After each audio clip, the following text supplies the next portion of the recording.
So, Lunas Organic Farm. So, meron sila naka-landscape dito. Ayan. May landscaping. Tapos ay merong sitaw. O, diba? Ang gaganda ng sitaw. Ayan. So, yung sitaw may bunga. Ayan. May mga bunga na yung sitaw. Okay. Tapos, ayan. Meron ditong leeks. May mga leeks. So, yan. Onion leeks. Tapos sa kabila. Onion leeks. Vertical gardening siya. So, merang yan. Vertical garden.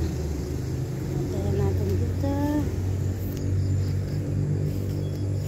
Tapos, may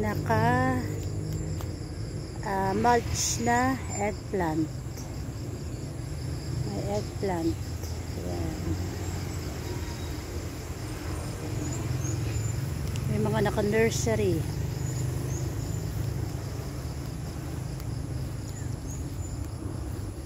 So, may ayan ang talong.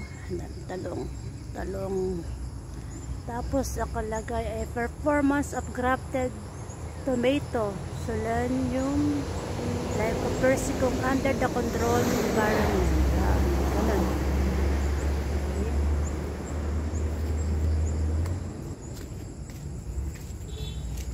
So, yan. Ito, mani. Okay, meron pa rin. Okay. Hindi tayo pupunta ron. Tatamad na akong pumunta doon sa dako pa doon. Meron dito nga yan. Tapos yung mga sigarilyas punta doon. Yan. Okay. Yan tayo pupunta doon. Teka, tira natin. So this is Butyratea. Ayan, Butyratea. Sigarilyas, wing bean.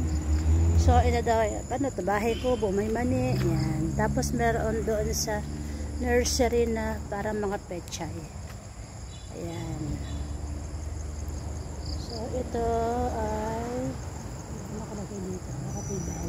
So sigarilyas pa rin yata. Ayan, may mani. Ayan.